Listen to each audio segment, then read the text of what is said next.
Hello guys, welcome to civil engineer FBH। आज की video में गाइस हम डिस्कस करने वाले हैं साइट पे जो कॉमन मिस्टेक्स हमारे से होती है उनके बारे में ये वीडियो है। मैं अभी अपनी यहाँ पे एक हमारे लोकेलिटी में एक काम चल रहा है कंस्ट्रक्शन का, तो मैं इधर आया हूँ और यहाँ मैंने देखा कुछ मिस्टेक्स है, तो उनको मैं यहाँ पे आपको दिखाऊंगा ताकि आप लोग जब भी कहीं साइट पे काम कर रहे होंगे थोड़ा इन मिस्टेक्स के बारे में आप ध्यान रखेंगे और ऐसी मिस्टेक्स नहीं होनी चाहिए। तो लैपिंग के बारे में दोस्तों मैंने आपको बताया, लैपिंग जो होती है, लैप हम जब भी किसी कॉलम में देते हैं तो जो हमारे कॉलम का हाइट है उसके L/4 हिस्से में नीचे लैप नहीं देना होता है और उसके L/4 हिस्से में ऊपर लैप नहीं देना होता है। बीच वाले एरिया में हमको लैप देना होता है रीबार का। पर हमारे पास जनरली क्या होता है, कंस्ट्रक्शन में जब जल्दीबाजी में काम करने के चक्कर में हम वो चीज़ भूल जाते हैं। जैसे हमारे पास यहाँ पे जो कॉलम है हमारे, ये 3 मीटर 20 सेंटी के है, 3.2 मीटर्स का है। तो L/4 अगर हम देखेंगे, L/4 आ जाता है 800 मिली, मतलब 80 सेंटी। तो जो भी हमारा कॉलम का लैप होगा वो 80 सेंटी से ऊपर से शुरू हो जाएगा और ऊपर से भी 80 सेंटी छोड़ के, मतलब बीच वाला जो है, बीच वाला एरिया जो है 1.8 मीटर, उसके बीच में हमको लैप देना चाहिए।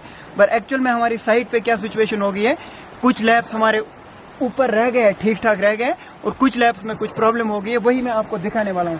यहाँ पे आए आप दोस्तों, अगर आप देखेंगे तो ये लैब की लेंथ यहाँ पे देखो 82 मिल रही है। 82 से ऊपर हमारा लैप आएगा, मतलब जो भी इसका 16 mm का ये रिबार है, इसका जो लैप होना चाहिए था ये यहाँ तक कम से कम होना चाहिए ताकि ऊपर का लैप वहाँ पे जुड़ जाए। पर यहाँ पे जो ये हमारा रिबार है वो नीचे ही रह गया है। जब भी आप कहीं साइड पे काम करोगे तो ये लैप का ध्यान रखना पड़ेगा आपको। जो भी हमारा लेंथ है पूरे कॉलम का, एक फ्लोर के कॉलम का, उसको L/4 करके जो नीचे वाला एरिया है उसमें लैप नहीं देना है, न ऊपर वाले एरिया में लैप देना है और बीच वाले एरिया में देना।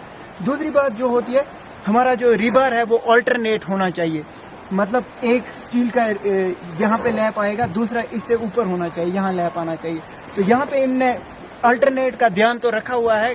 यहाँ पे रिबार हमारे अल्टरनेट में है, ये नीचे है, ये ऊपर है, ये नीचे है, तो अल्टरनेट का ध्यान रखा। पर लैप लेंथ में उनको थोड़ा सा सो गाइस, जो एक्चुअल में हमारे साइट पे लैप्स जो होने चाहिए थे, जो मैंने अभी आपको वो मिस्टेक दिखाई है साइट की, वो मैं एक्चुअल में आपको दिखाता हूं कि किस तरह से होना चाहिए था। वहां पे आपको मैं पूरी तरह वो नहीं समझा पाया, तो मैंने सोचा आपको मैं पूरी तरह से यहां पे समझा दूं।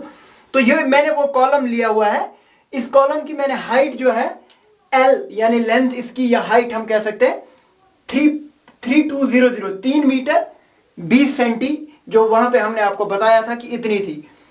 तो ये उसकी लेंथ है, और ये मैंने उसको L/4 नीचे वाला हिस्सा और L/4 टॉप वाला हिस्सा लिया हुआ है। L/4 जब करते हैं तो 800 नीचे आता है और 800 ऊपर वाला हिस्सा आता है। तो L/4 टॉप के और L/4 में, यानी कि इन 800 में और इन वाले 800 में हम लैपिंग प्रोवाइड नहीं कर सकते। मतलब यहां से यहां के बीच में, इसी एरिया के बीच में हमको लैपिंग प्रोवाइड करनी है, जो कि हमारा आता है L/2 हिस्सा। L/2 जो कि है 1.600 मीटर, 1.600 मीटर या 1600 mm।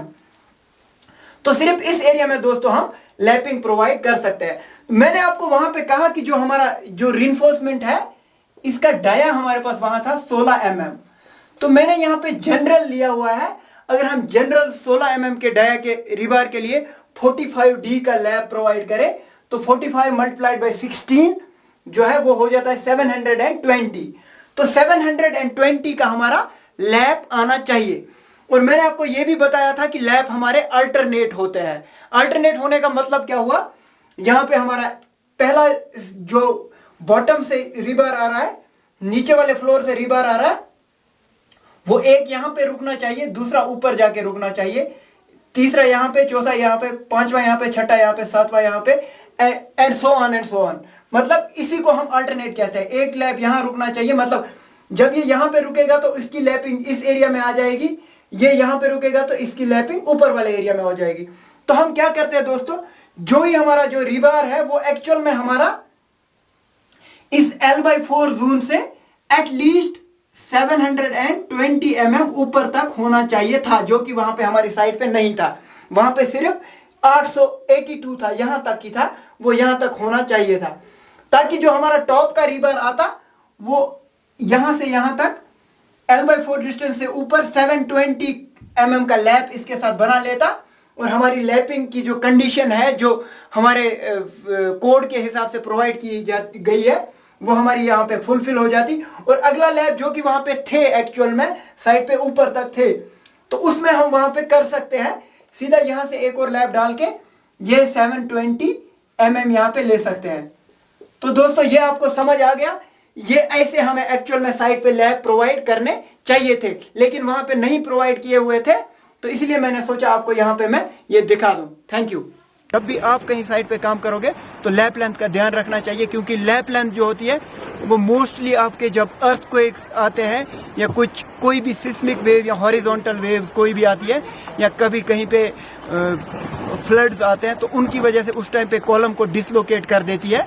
तो ऐसा आपके साइट पे नहीं होना चाहिए, जो कि यहाँ पे थोड़ा बहुत प्रॉब्लम हो चुकी है। तो दोस्तों बाकी आप ये साइट देखिए, ये एक वाटर ट्रीटमेंट प्लांट यहाँ पे बन रहा है, इसके जो टैंक्स वगैरह बने हुए हैं, आधा अभी कंस्ट्रक्शन अंडर कंस्ट्रक्शन है, और ये रिसीविंग स्टेशन वगैरह सब कुछ है। तो दोस्तों आज की वीडियो में इतना ही। आगे के लिए मेरी वीडियोस देखते रहिए और मेरे चैनल को सब्सक्राइब कीजिए और अपने दोस्तों के साथ शेयर कीजिए मेरी वीडियोस को, ताकि ज़्यादा से ज़्यादा सब्सक्राइबर्स हमारे चैनल पे आ जाए। थैंक यू दोस्तों।